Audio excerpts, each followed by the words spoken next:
La oportunidad tiene una característica bastante peculiar y es que no suele aparecer en nuestras vidas con bombo y platillo, metiendo mucho ruido, sino uno tiene de alguna manera que adiestrar su mirada para encontrarla.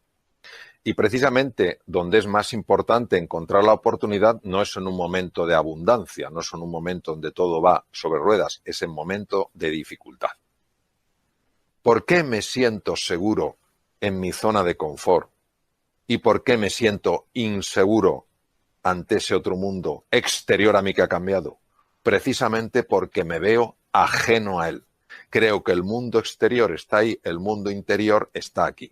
Por eso cuando me han hecho alguna entrevista y me han preguntado ¿cuál cree que es el mundo que nos vamos a encontrar? De nuevo vemos en esta misma pregunta el reflejo del paradigma de la forma de ver de Cartesio.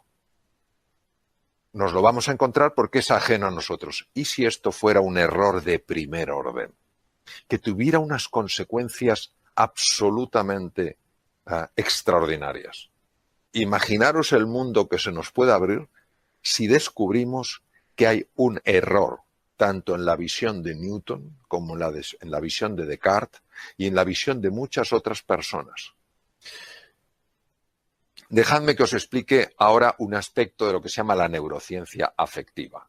La neurociencia afectiva es la parte de las neurociencias, las ciencias del sistema nervioso, que estudia todo lo que tiene que ver con el mundo de los sentimientos y de las emociones.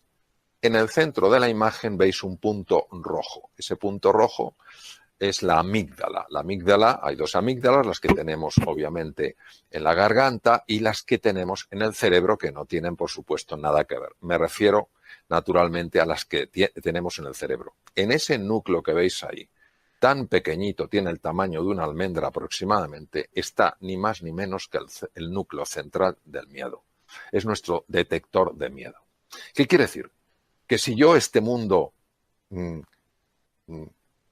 que está envuelto en una pandemia, solo lo percibo como ajeno a mí, a ver qué más desgracias me trae. Si solo veo un mundo incierto, hostil, volátil, ambiguo, y yo me veo a mí mismo como una víctima que tiene que ver cómo sale adelante ante esta tormenta que está sacudiendo a la humanidad entera, os voy a decir lo que pasa. Lo que pasa es que se activa ese núcleo central del miedo en la amígdala y se desactiva lo que veis ahora en color rojo. Ni más ni menos que la parte del cerebro que es absolutamente imprescindible para adaptarse. Es un momento para recordar la frase genial de Charles Darwin: no es la especie más fuerte ni la más inteligente la que sobrevive, sino la que mejor se adapta. ¿Cómo nos vamos a adaptar, queridos? Si la parte del cerebro, la parte más moderna, la corteza prefrontal, no funciona adecuadamente porque está activado el núcleo central del miedo. Ni podremos negociar, ni podremos ser creativos, ni podremos innovar, ni podremos emprender, ni podremos cooperar, ni podremos descubrir la oportunidad en medio de la dificultad, porque si hay una estructura en el cerebro clave precisamente para que eso suceda, es esa región, las áreas prefrontales del cerebro.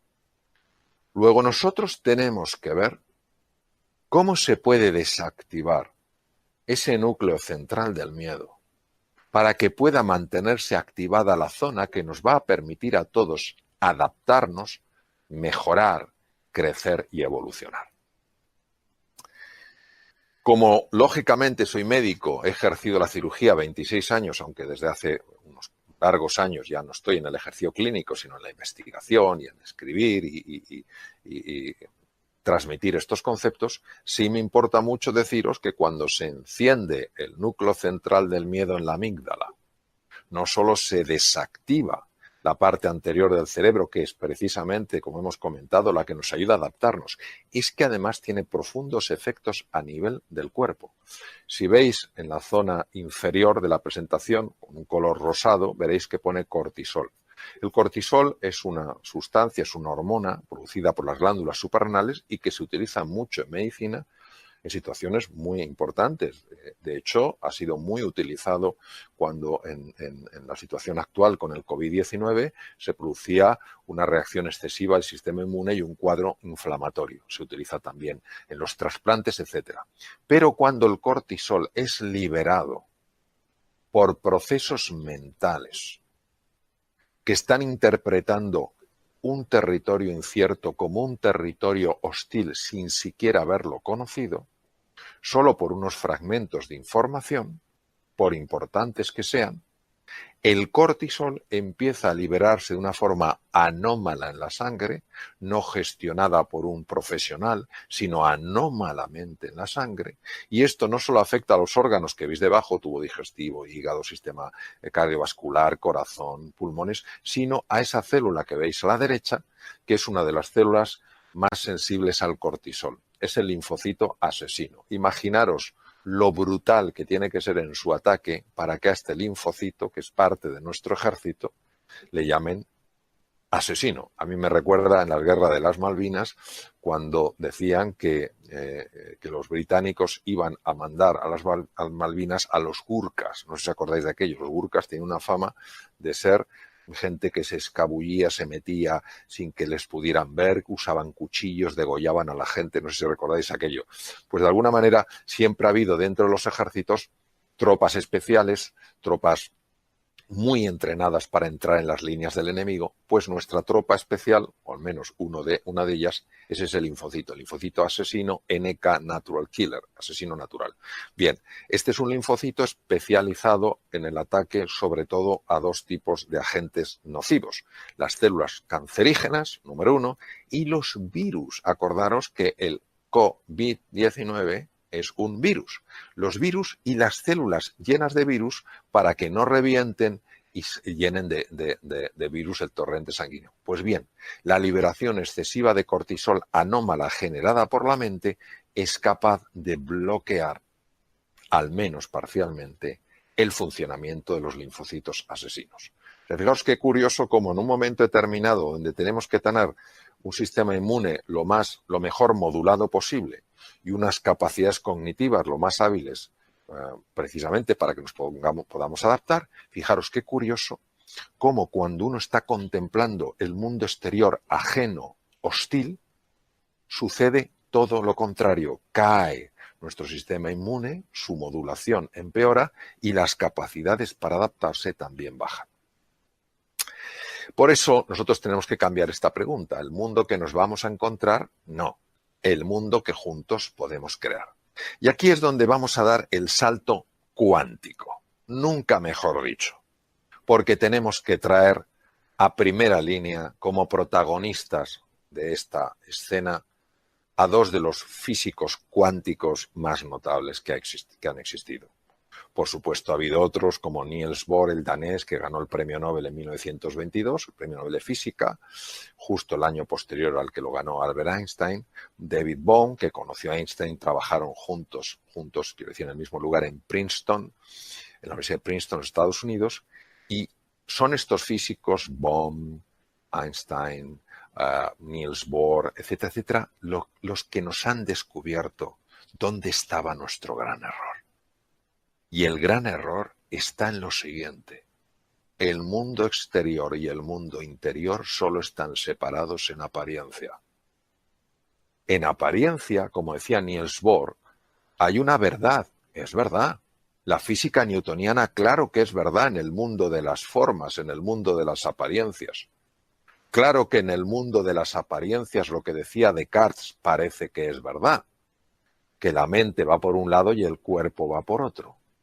Sin embargo, los físicos cuánticos, Niels Bohr, Einstein, Bohm, nos introducen en un plano profundo de la realidad.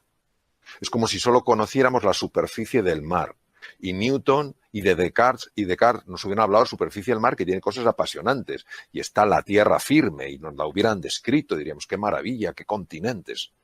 Y que físicos cuánticos como Niels Bohr, Einstein o Bohm nos hubieran metido en las profundidades del mar y nos hubieran enseñado los tesoros que hay. Las cosas tan extraordinarias, por ejemplo, solo deciros que gran parte de los de las sustancias que se utilizan para destruir el cáncer se obtienen de esponjas marinas, no de cosas que están en la superficie. Por tanto, la física cuántica jamás ha estado en contra de la física newtoniana. Lo que ha hecho es complementarla. Lo mismo que el fondo del mar no está en oposición a la superficie del mar o a la tierra firme. Pero claro, es que lo que nos han revelado los físicos cuánticos es de una profundidad insospechada. ¿Qué nos han revelado? Nos han revelado algo que es que el observador influye en lo observado. ¿Pero cómo es posible? ¿Pero qué me dices si yo lo que yo observo está fuera? Y yo soy el observador que estoy aquí dentro. ¿Cómo yo voy a influir fuera? Pues sí, señor. Hay una dimensión de la realidad en la que nosotros estamos influyendo fuera con nuestra forma de pensar, con nuestra forma de sentir, con nuestra forma de actuar. Y cuando tiras del hilo y te vas para atrás, te das cuenta de que Carl Gustav Jung, probablemente de los psiquiatras más extraordinarios que ha existido, ya lo vio. Te das cuenta de que los miembros de la llamada filosofía perenne, es decir, los que no tienen la filosofía que te sirve toda la vida, Nisargadatta, Lao Tzu, Confucio, todos hablan de esto. Pero ha tenido que ser la física la que nos abra los ojos y diga, ojo, porque lo que está sucediendo dentro de ti va a tener un impacto fuera de ti, porque el observador y el observado están mucho más conectados de lo que te imaginas. Y por eso tenemos a alguien de la talla de Blake, William Blake, inglés, nació en 1757 y fue otro de los grandes filósofos para mí, aunque él era poeta, él era un magnífico grabador. Tú lees, yo lo leo a través de grandes expertos porque Blake es muy difícil de entender, William Blake, pero tú lees fragmentos de Blake y te sacuden por dentro y no sabes por qué. Luego tienes que leer a los grandes expertos, Taylor, etcétera, que se han pasado 40 años estudiándolo, etcétera, para comprender en mayor profundidad lo que querían decir. Pero fijaos lo que decía William Blake, si las puertas de la percepción, ¿de qué estamos hablando? De abrir la mirada, de que ya no hay un mundo fuera y un mundo dentro, sino que es un mismo mundo que da la apariencia que una parte está fuera y otra dentro. Si las puertas de la percepción fueran limpiadas, física cuántica, la realidad parecería como es, infinita. El mundo en un grano de arena, el paraíso en una flor, la eternidad en una hora, todo lo existente en la palma de mi mano. Pero es que hubo un científico por el que yo siento absoluta pasión. Voy por cada sitio que voy en el mundo, me muevo en el mundo, hablo con don Santiago con pasión. No solo porque a mí me ha influido mucho, aunque no le he conocido, porque él murió en 1934, nació en 1855 y murió en 1934, pero es un hombre que esto ya lo intuyó. Es el neurocientífico que mejor ha conocido el cerebro. O sea, tener en cuenta que él gana el Premio Nobel de Medicina en 1906, que era eso imposible para un español, imposible, pues lo ganó porque él hacía posible lo imposible. Y este hombre, en un mundo totalmente cartesiano, totalmente científico, totalmente rígido, siguiendo los principios absolutos de Newton, los principios absolutos de Descartes, este hombre dijo algo que creo que muchos neurocientíficos no han entendido. Todo ser humano puede ser, si se lo propone, escultor de su propio cerebro. Pero vamos a ver, si Descartes decía que el pensamiento, que es lo que yo me propongo, el compromiso, lo que yo creo, no tiene relación con el cuerpo. El cerebro es cuerpo, es físico, se puede pesar, se puede medir.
se puede analizar, se puede diseccionar, y sin embargo este hombre los une. Y dice que todo ser humano puede ser, si se lo propone, escultor de su propio cerebro. Pero este hombre, ¿cómo lo pudo saber si no había tecnología? Hoy en día sí la hay. Y sabemos que la neuroplasticidad, la formación de nuevas neuronas, la formación de nuevas conexiones entre las neuronas, depende tremendamente de la forma de pensar. Por eso cuando escribí Reinventarse hablaba precisamente de eso, de lo que verdaderamente Cajal había descubierto, que el ser humano se puede reinventar, que la mente, los procesos cognitivos, naturalmente que conectan con los procesos físicos, porque son dos realidades que se pueden distinguir, pero no se pueden separar.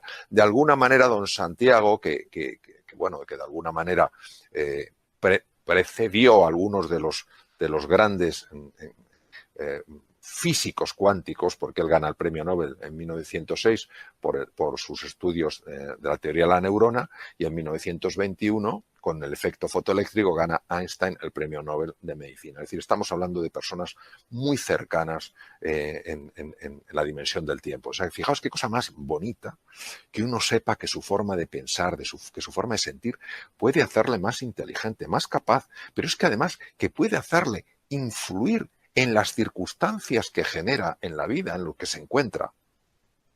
Y por eso tengo 3 palabras para ofreceros, para vuestra consideración. Primero, que os atreváis a querer de verdad, que no tengáis ningún miedo en esta época de dificultad de sentir pasión por nuevos proyectos, de sentir pasión por nuevas oportunidades. No creáis que la vida quiere que vayamos con la cabeza baja. La vida en mayúscula llora cuando nos ve tristes. Entonces, querer con pasión, apasionaros por las cosas, entusiasmaros por los proyectos, entusiasmaros por las oportunidades que, aunque todavía no las vemos, van a surgir. En 1900 en Londres había 1 millón de caballos. Imaginaos la cantidad de gente que trabajaba alrededor de los caballos, el que cultivaba la alfalfa, el que tenía los establos, el que hacía las ruedas de los carruajes, el que conducía los carruajes, el que montaba los establos, y de repente aparecen los primeros coches. ¡Qué horror! El mundo se acaba. Imaginaros la cantidad de trabajos, de oportunidades, de posibilidades que han abierto los coches. Entonces, querer con intensidad, sentir pasión porque hay un mundo de oportunidad. Ya sé que no lo vemos, ya sé que no lo vemos. Comentaba al principio de esta sesión que la oportunidad disfruta yendo absolutamente disfrazada, que no se la vea. Segundo, una vez que os hayáis apasionado, empezar a imaginar eso cómo se puede hacer realidad. Uno de los errores que cometemos, desde mi punto de vista siempre, en cuanto a la imaginación, es confundir la imaginación con la fantasía. La fantasía es un acto donde 2 elementos desconectados, inconexos, yo los uno. Por ejemplo, si pienso en un unicornio, pues cojo un caballo, pienso un animal que tenga un cuerno, como pues un rinoceronte, los uno y tengo un unicornio. Eso es una fantasía. Es fantasía. La imaginación es una capacidad creativa en el ser humano. Cuando tú quieres de verdad algo y empiezas a imaginarlo, empiezas a crearlo. Por eso uno acaba creando lo que imagina, porque como el observador se afecta al observado, lo que tú imaginas que está animado con el fuego de la pasión busca su expresión natural en el mundo exterior, generando circunstancias favorables para tu avance, para tu progreso. Porque el mundo interior y el mundo exterior, de nuevo, recordémoslo, son parte de la misma realidad. Podemos distinguirlo, pero no podemos separarlo. Lo que sucede dentro de mí también afecta a lo que me pasa a mí. Entonces, y para abreviar, haciendo un resumen, evitemos, queridos, tomar la posición de una víctima. Ya sé que esta situación es dura. Hablo con conocimiento de causa. Esta situación es muy dura. No le quitamos dureza. Ahora, esta situación...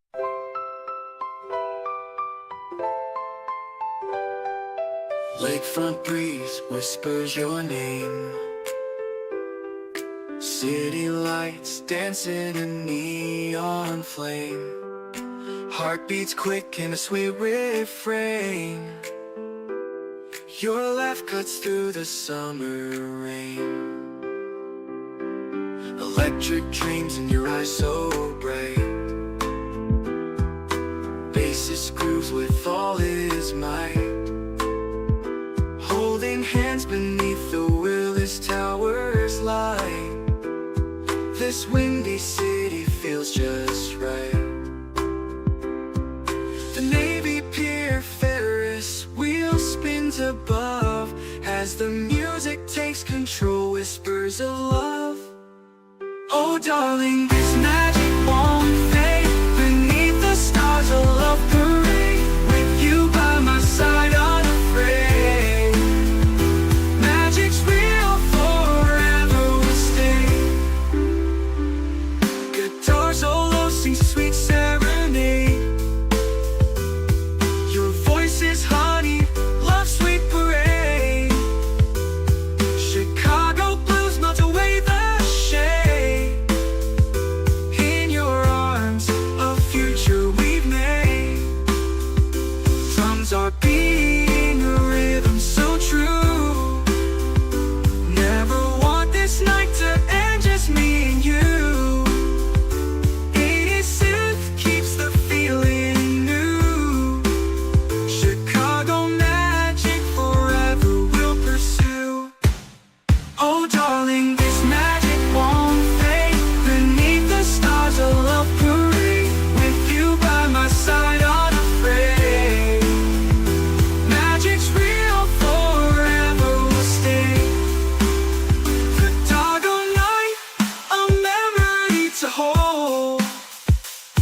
A love story forever told.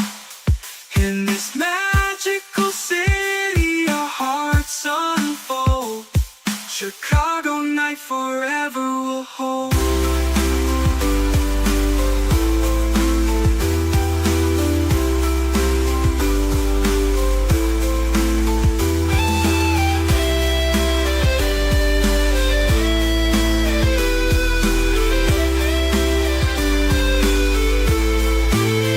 Oh darling, this magic won't fade. Beneath the stars a love parade. With you by my side unafraid.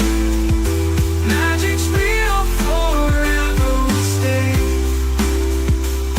Chicago night forever will hold.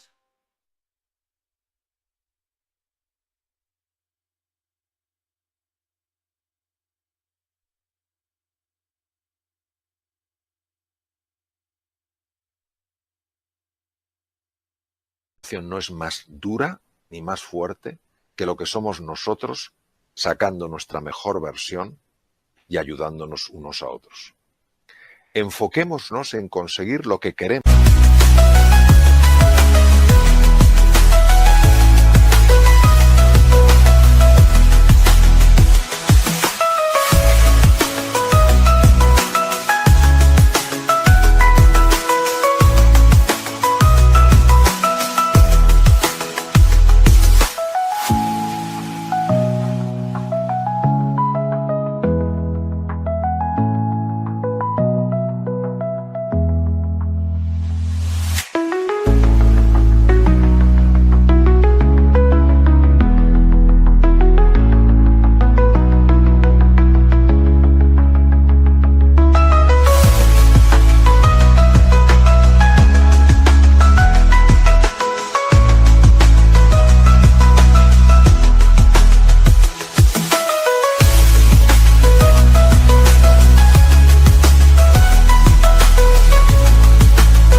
No evitar lo que no queremos.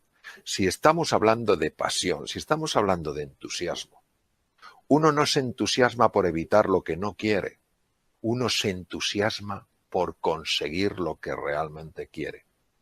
Recordemos siempre que la imaginación tiene en sí la capacidad de crear, no solo de describir, sino de crear, de materializar. Utilicemos un lenguaje que nos ayude, no que nos anule. El lenguaje es nuestro pensamiento. Nuestro pensamiento es lingüístico. Si no tuviéramos lenguaje no podríamos pensar. No se puede pensar sin lenguaje. No es posible. Son lo mismo. Y decía el gran filósofo austriaco Wittgenstein, los límites de mi lenguaje son los límites de mi mundo. Si usamos palabras constantemente como problema, hecatombe, desastre, tristeza, lamentación, horror, nuestro mundo se va a hacer muy pequeñito. Si reconocemos que eso existe y ponemos el énfasis en la oportunidad, en el desafío, en la cooperación, en la generosidad, en la pasión y el entusiasmo, nuestro mundo se va a expandir. Y sencillamente esto no se trata de vender nada. Esto se trata de compartir algo que cuando uno de alguna manera, aunque sea humildemente, lo engancha, te abre un mundo de posibilidad. Entonces, que nos abramos a la posibilidad de que lo extraordinario pueda manifestarse en nuestra vida, en tu vida. Napoleon Hill no es un hombre muy conocido en España, es un hombre muy conocido en Estados Unidos, ya falleció hace muchos años. Y siempre me impactó mucho esta frase que le corresponde a él y por eso hay que poner su nombre al lado de la frase. La oportunidad viene envuelta en ropa de faena. Su forma de describir que la oportunidad no viene con bombo y platillo, como describía yo al comienzo de esta sesión. La oportunidad viene envuelta en ropa de faena. Quien está en posición de víctima, quien está utilizando un lenguaje donde solo caben los problemas, las dificultades, las limitaciones, los desastres, las hecatombes, no la va a ver. Quien cree que el mundo exterior está fuera y el mundo interior está dentro, no la generará, y si no la genera tampoco la verá. Napoleon Hill pasó 25 años de su vida, un encargo que le hizo una persona muy reconocida en los Estados Unidos, pasó 25 años de su vida estudiando la vida de la gente que había podido salir adelante en situaciones muy complicadas. Y llegó a la conclusión de que al final es esto. Si tú te entusiasmas, si tú imaginas, si tú cada vez que te caes al suelo, en lugar de quedarte mirando el suelo, empiezas a mirar al horizonte, empiezan a manifestarse, a aparecer oportunidades en tu vida. Entonces eso es lo que yo quiero dejaros como final de esta sesión, que busquéis la oportunidad, que esa oportunidad está, que uséis los recursos extraordinarios que tenéis para decir sí a la vida, para decir sí a este nuevo mundo que nos encontramos. Cuidaros mucho y un abrazo muy fuerte.